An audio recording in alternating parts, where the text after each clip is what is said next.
I have lost 5.5 kilograms. Ben, that's too fast. I only eat once a day. Weight loss or fat loss transformation is time consuming. It's not. I'm not a big fan of prolonged workouts.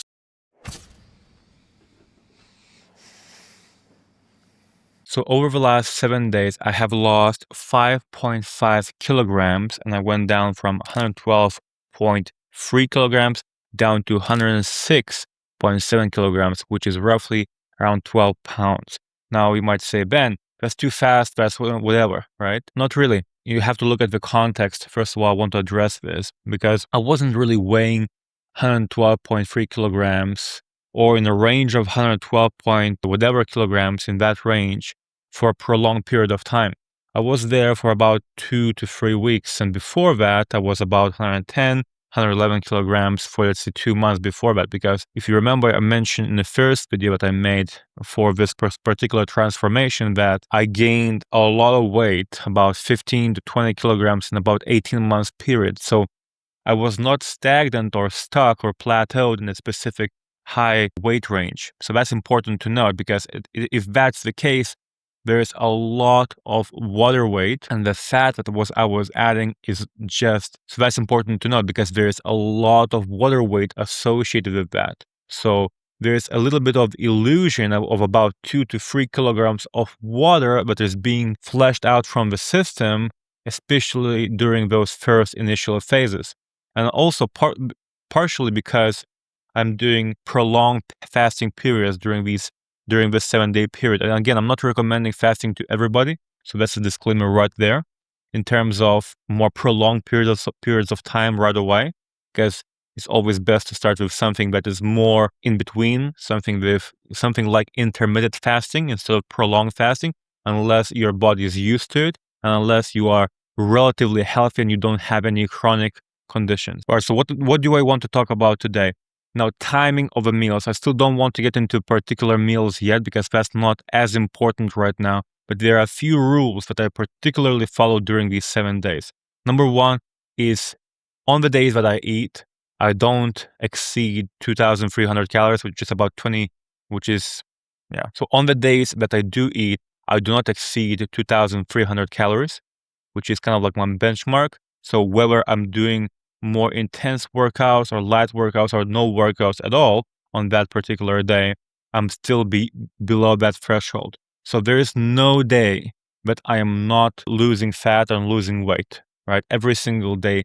That's important for me because for most people, that's important mentally because you never want to have a feeling that you are taking a step back and then you have to step forward again, right? Because every step back, then you get a feeling if you are stepping back, and again, that threshold of 2,300 calories is very important for me to maintain every single day and be below that. And I don't want to be too much below that. I'm usually just right there, right around that point, because I don't want to take a step back, right? Because whenever you start to lose fat, you're creating a signal to the body that that's where you're going.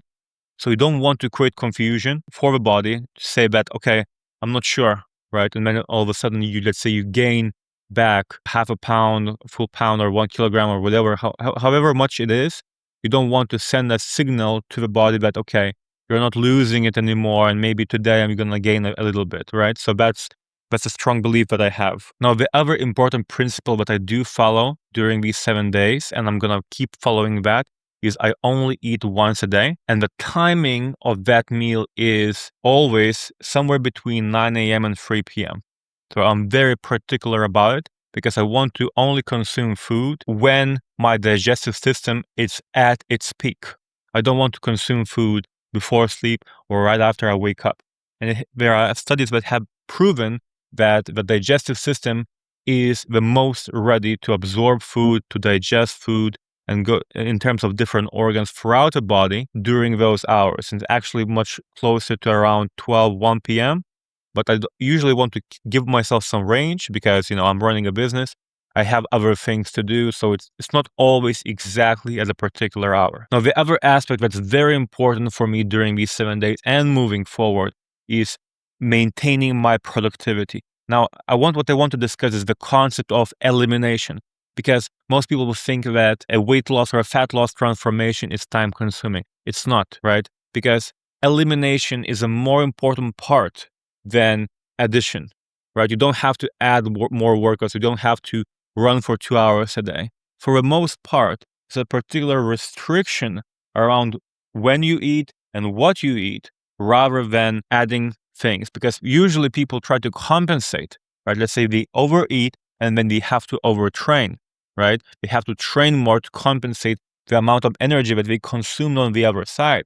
And that's just wrong, because then, first of all, you are gaining weight on that side, and then you have to spend more time on the other side just in order to maintain the balance or lose weight as a consequence of that. And that's extremely time consuming, that's distracting, that's disrupting to your schedule, and that's very important for me to maintain. So that's why I have this rule of staying under 2,300 calories every single day. And the funny thing is that no matter how rich or how poor you are, for most people, they have the same problem.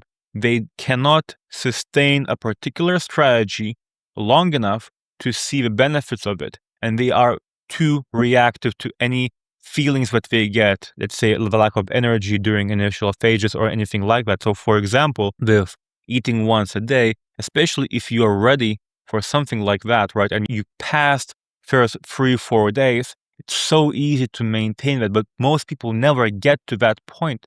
And then on either the first day or the second day or even the third day, they have periods of time like 10, 20, 30 minutes when they feel lethargic, they have a lack of energy, and they grab a coffee or they eat, and then the whole cycle is destroyed. So that concept of delayed gratification, and in this situation, it's more of delayed process following to reap the results of that later, is extremely important. So you have to be aware that for something like either that's a prolonged fasting or it's eating once a day at a particular time, and you have to be relatively specific with that. That's why I have it during 9 a.m. to 3 p.m. time periods, is because you want to teach your body, you want to give signals, because that's a signal to your body. You're signaling that this is what you're going to do. And then you're going to be disrupting the old patterns that you used to have, right? Now you have to be aware of this. So then when things come up during day 2, day 3, when you're working, you're focused on works that you're doing, right? And you have an energy dip, you see, okay, that's natural, that's going to pass, let me keep going. And you're not reactive to it, right? You don't want to be reactive, because in business, you're not reactive. If you say, okay, you have, let's say, a particular kind of person who is complaining and he wants a refund or whatever, right? You're not saying I'm going to change my whole system because of this one person, right? There is a pattern. You look at many people, you analyze the situation. That's the same thing over here. You have to understand the process, understand that there are going to be problems along the way, but after 3-4 days, you have taught your body that, okay, I'm here now, and I keep going with much less of a downside from, let's say, having any sort of energy dips. Most people have energy dips when they eat, right? Most people overeat every single time that they eat, right? And they eat and they have lack of energy, right? And they grab a coffee, and that's an endless cycle that never ends. Anyway, I want to end this video with so what's going to happen during the next 7 days? So first of all, I want to be very clear. Today, I'm starting a 3-day prolonged fasting for 72 hours in total, and I'm going to experience a significant fat loss and weight loss and water loss as a consequence of that. So what I'm expecting is I'm going to be probably around 104 to 103.5 kilograms. You can calculate that in pounds in those 3 days.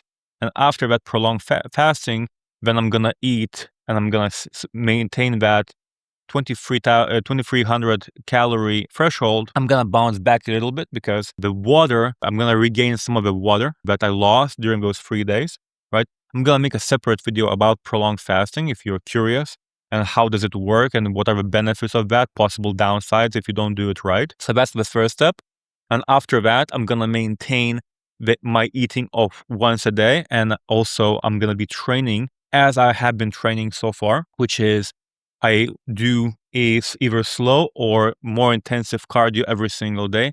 Again, in the next video I'm gonna break down my training and my diet in more detail so you can understand, because for me, efficiency is extremely important.